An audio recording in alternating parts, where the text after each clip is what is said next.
Students, let's come to the source Darbar Akbari. तो अबुल फजल ने अकबर के दरबार के बारे में एक सजीव विवरण यहाँ पर प्रस्तुत किया है।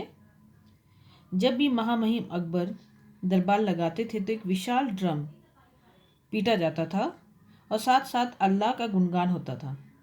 इस तरह जो भी सभी वर्ग के लोगों को सूचना मिल जाती है, महामहिम जो बादशाह है के पुत्र पौत्र दरबारी वो सब जिन्हें दरबार में प्रवेश करने की अनुमति थी वहाँ हाजिर होते हैं और कॉर्निश कर अपने स्थान पर खड़े हो जाते हैं।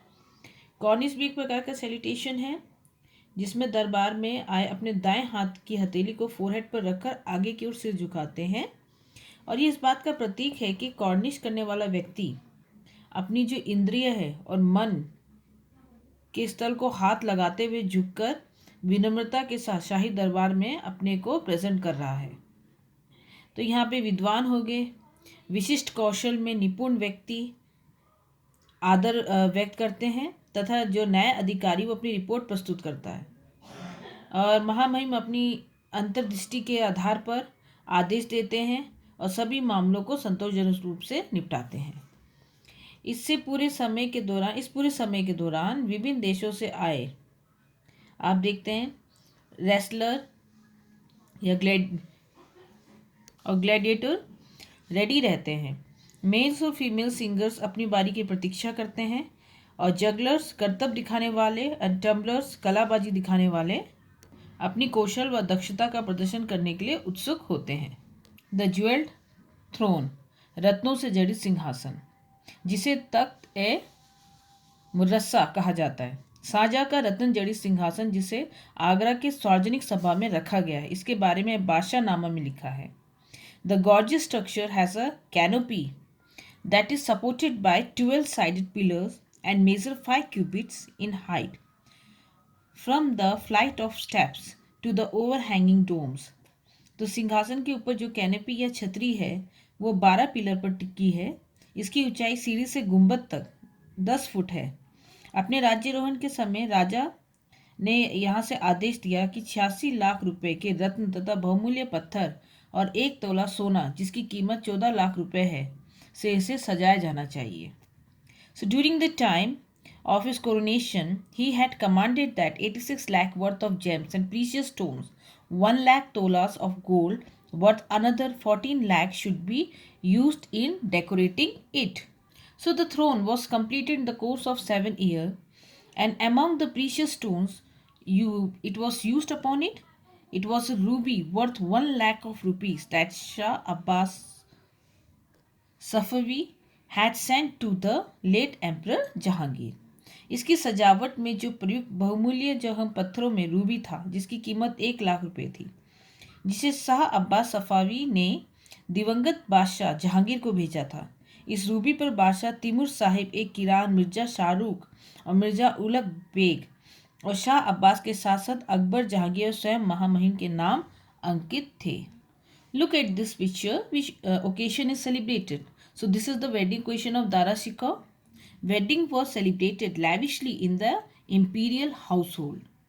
Okay, in 1633 the wedding of Dara Shikoh and Nadira, the daughter of Prince Parvez, was arranged by Princess Jahan Ara and Sati Usnisa Khunnam, the chief maid of the late Empress Mumtaz Mahal.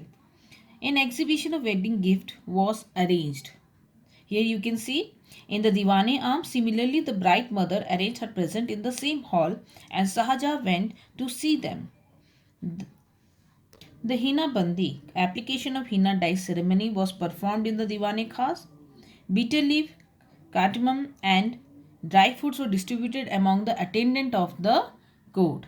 So the total cost of the wedding was rupees 32 lakh, of which rupees 6 lakhs was contributed by the imperial treasury, rupees 16 lakh of Jahan Ara and rest of the bride's mother. So you can see some of the occasion in this picture that is depicted in Basha Nama. Now come to the titles and gift. So royal titles were an expression of the power of the Mughal emperor. So these titles were adopted at the time of coronation and after a victory over an enemy. So Babur was the first Timuride ruler who after his conquest of Kabul assumed the title of Padshah.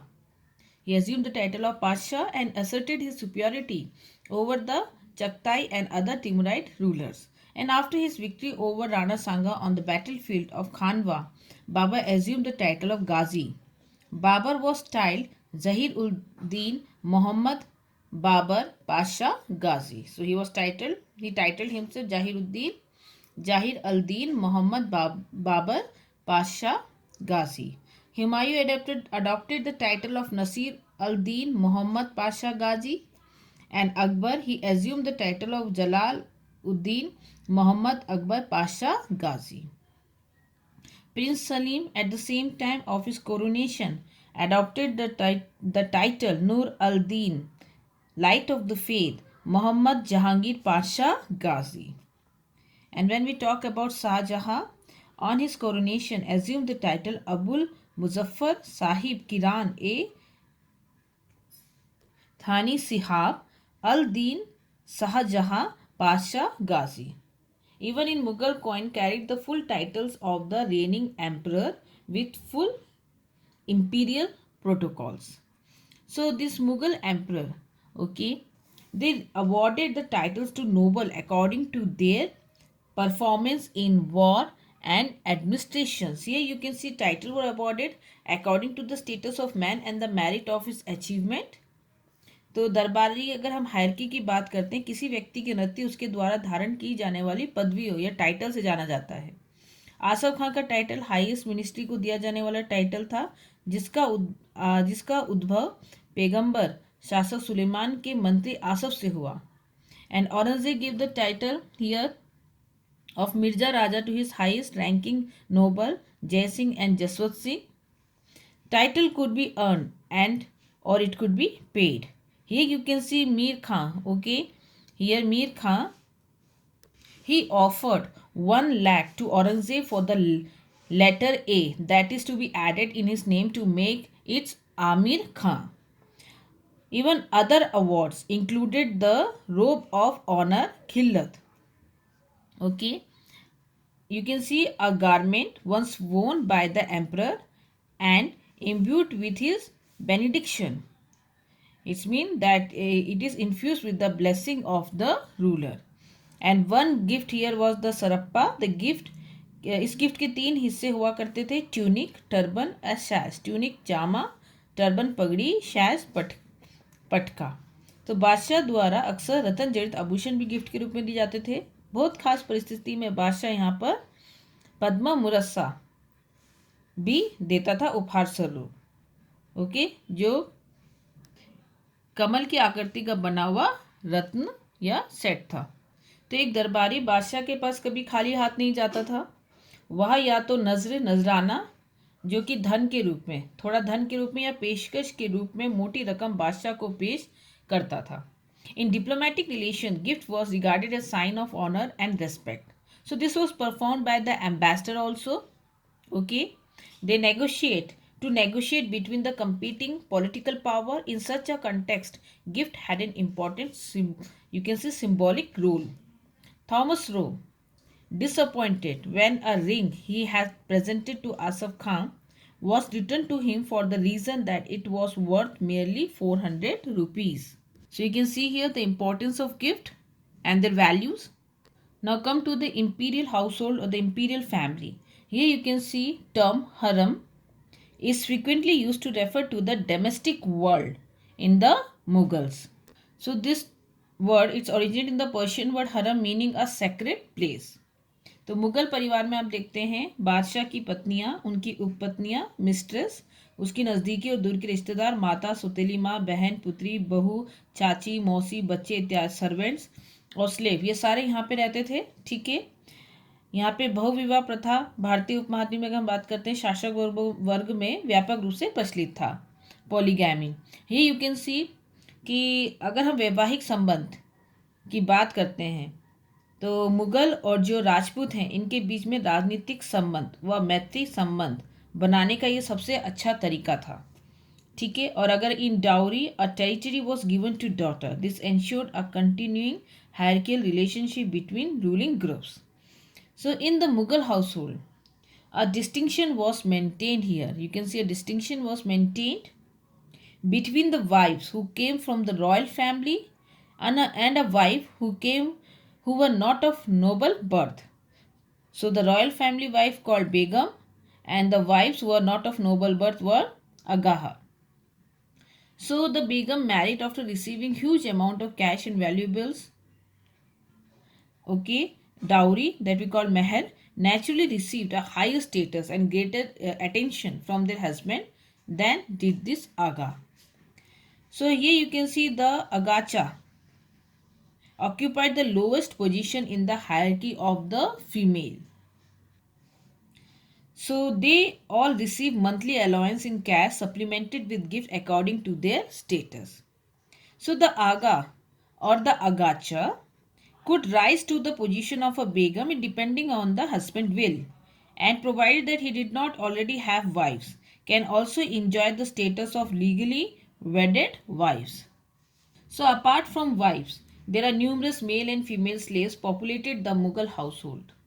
महिला और पुरुष गुलाम साधारण से साधारण कार्य से लेकर ये कौशल, निपुणता और बुद्धिमत्ता से अलग अलग कार्यों का संपादन करते थे. अब यहाँ पे स्लेव, यूनक और ख्वाजा सार moved between the external and internal life of the household as guards, servant and also as agent for women immersed in trade or commerce. Noor Jahan के बाद मुगल रानियों और राजकुमारियों ने महत्वपूर्ण वित्तीय स्रोतों पर, फाइनेंशियल जो सोर्सेस हैं, पर नियंत्रण करना शुरू कर दिया. जहां आरा और रोशन आरा को ऊंचे शाही मनसबदार के समान वार्षिक आय मिलती थी, साथ ही जहां आरा को सूरत के बंदरगाह से राजस्व प्राप्त होता था. इवन दिस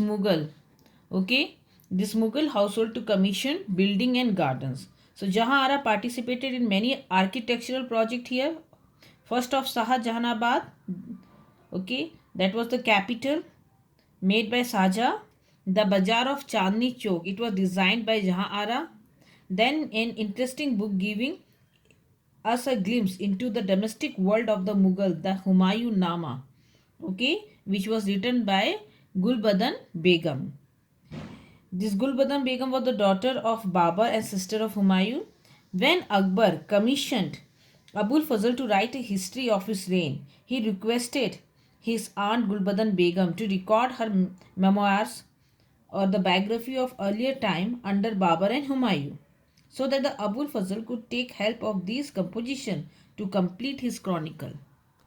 गुलबदन ने जो लिखा वह मुगल बादशाहों की प्रशस्ति नहीं थी, बल्कि राजा और जो राजकुमारों के बीच चलने वाला संघर्ष और तनाव के साथ ही इनमें से कुछ संघर्षों को सुलझाने में जो परिवार की उम्र दराज महिलाओं के रोल के बारे में उसने विस्तार से लिखा है. So she wrote about the elderly women of the family who played major role in resolving some of this conflict.